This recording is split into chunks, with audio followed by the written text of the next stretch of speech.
Bonjour, bienvenue à la médiathèque de Pleuzevet pour nos coups de cœur du mois. Dans cet épisode, une paternité à toute épreuve, la libération des mœurs, un gentleman cambrioleur, un remède à la pandémie et un labyrinthe temporel.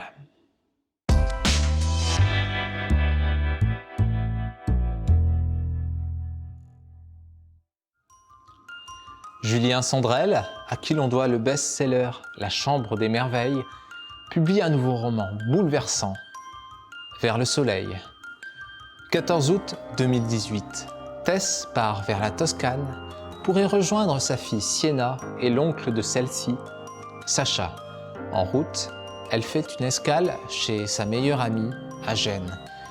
C'est alors qu'un effroyable tremblement ébranle la maison. Le pont de Gênes vient de s'effondrer. Tess est portée disparue.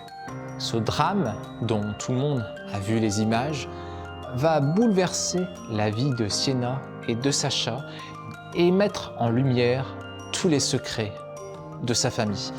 Et pour cause, Sacha n'est pas vraiment l'oncle de Sienna.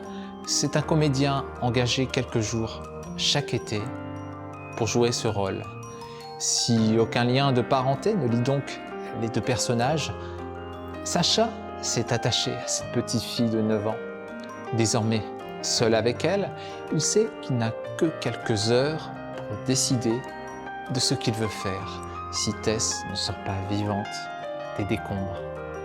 Choisira-t-il de perdre pour toujours cet enfant avec laquelle il n'a aucun lien légal, ou préférera-t-il écouter son cœur et s'enfuir avec elle ? Avec cette intrigue résolument prenante, Julien Sandrel signe un roman lumineux sur la paternité et les liens profonds qui peuvent unir un parent et un enfant. Comme c'était le cas dans ses précédents romans, l'auteur nous fait passer par toutes les émotions. Entre rire et larmes, Vers le soleil ne laissera personne indifférent.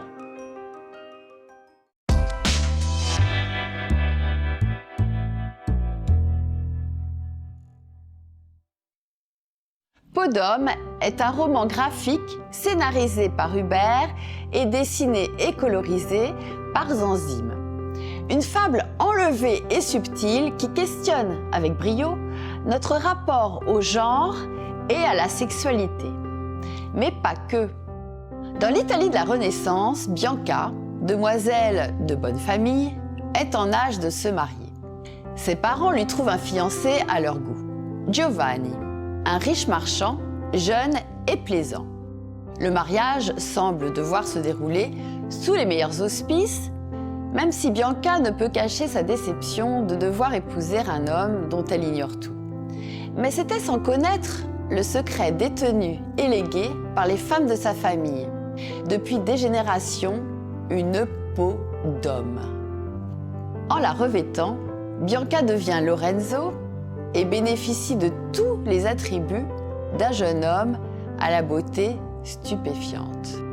Elle peut désormais visiter incognito le monde des hommes et apprendre à connaître son fiancé dans son milieu naturel.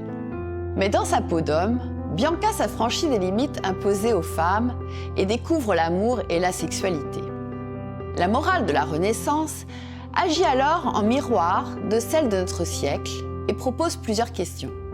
Pourquoi les femmes devraient-elles avoir une sexualité différente de celle des hommes ? Pourquoi leur plaisir et leur liberté devraient-ils faire l'objet de mépris et de coercition ? Comment enfin la morale peut-elle être l'instrument d'une domination à la fois sévère et inconsciente ? En mêlant la religion et le sexe, la morale et l'humour, la noblesse et le franc-parler, Peau d'homme nous invite tant à la libération des mœurs qu'à la quête folle et ardente de l'amour.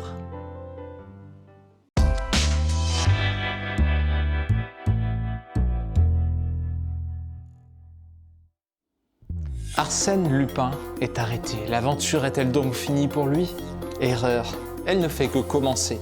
C'est quand il est sous les verrous que la police devrait se méfier. Lupin change de domicile, de costume, de tête et d'écriture, connaît tous les passages secrets et prend rendez-vous avec ses victimes avant de les cambrioler. C'est le plus gentleman de tous les filous. Maurice Leblanc a su créer un héros populaire, une intelligence hors du commun, de l'habileté, de l'audace et de l'humour. Arsène Lupin est un Robin des Bois de la Belle Époque, mais aussi des temps modernes. Retrouvez un vrai plaisir de lecture en vous plongeant dans ce recueil de 9 nouvelles des célèbres aventures du gentleman cambrioleur qui inspire notamment la série télé Lupin avec Omar Sy.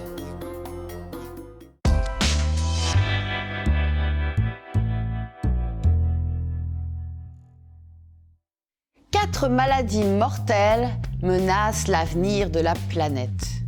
À la tête d'une équipe d'élite, vous allez parcourir le monde pour entraver la progression de l'infection et développer les ressources nécessaires pour découvrir les remèdes.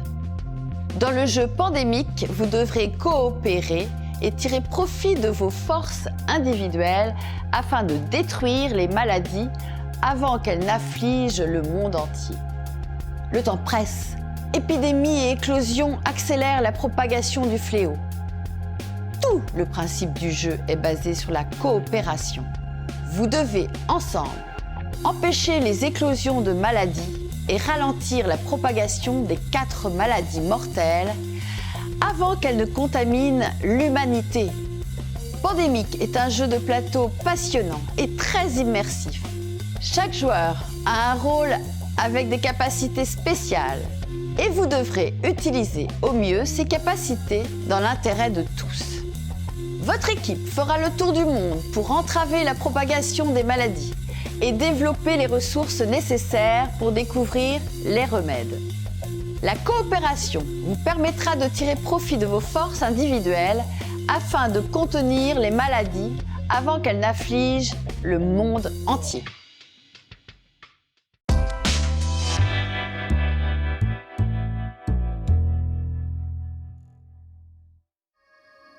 Le réalisateur Christopher Nolan revient avec Tenet à ses thèmes fétiches et fascinants tels que la distorsion du temps et l'interrogation sur ce que l'on nomme la réalité.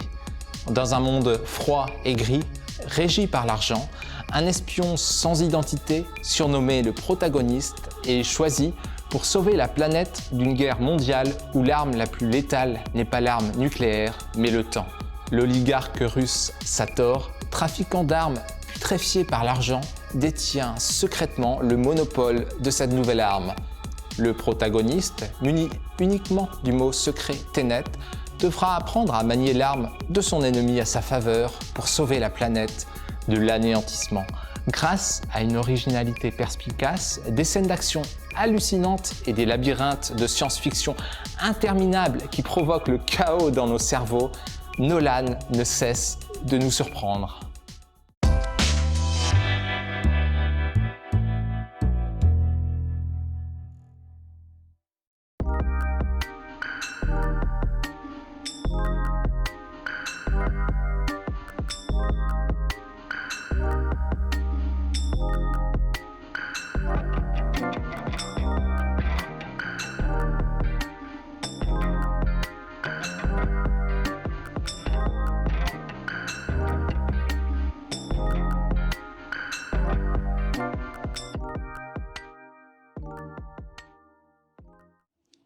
Si vous appréciez nos vidéos, n'hésitez pas à nous le faire savoir, abonnez-vous à la chaîne. À bientôt, portez-vous bien.